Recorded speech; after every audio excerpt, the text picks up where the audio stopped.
Trump administration officials are reportedly concerned that a potential ceasefire in Gaza could quickly fall apart, particularly in the context of the long-standing Israeli-Palestinian conflict.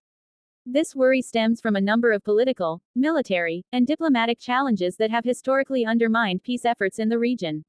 Even if a ceasefire is declared, the underlying issues of the conflict, including the status of Jerusalem, the future of Palestinian statehood, the blockade on Gaza, and the threat of continued violence from militant groups, remain deeply unresolved.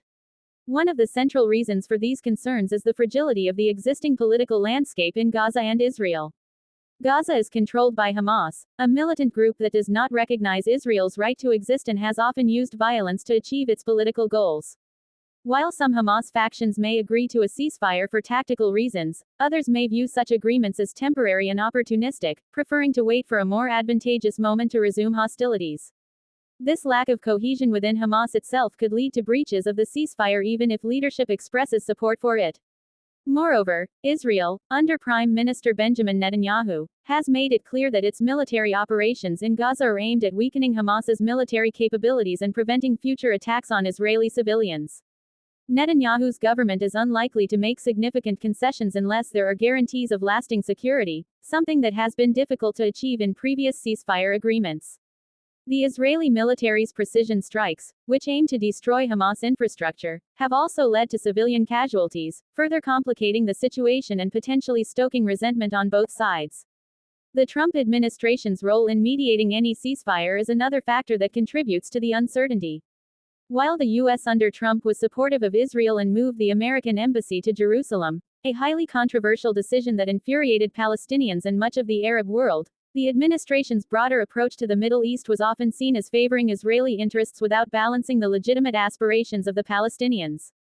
In fact, Trump's Peace to Prosperity plan, which proposed a one-sided vision of peace heavily favoring Israeli territorial claims, was rejected by the Palestinian leadership and many others in the international community.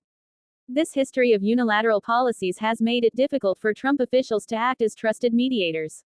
Additionally, regional players like Egypt, Qatar, and Iran all have their own interests in Gaza, making a unified international response to the conflict harder to achieve. Egypt, which shares a border with Gaza, has historically played a role in brokering ceasefires, but its own political interests, particularly concerning the Muslim Brotherhood's ties to Hamas, complicate its neutrality in peace efforts.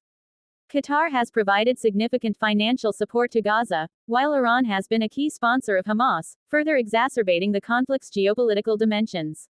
In this tense and fragmented environment, the idea of a durable ceasefire seems highly precarious. The Trump administration's concerns are grounded in the reality that, even if a temporary ceasefire is negotiated, the deeply entrenched political, military, and ideological divisions will likely make it difficult to maintain a lasting peace.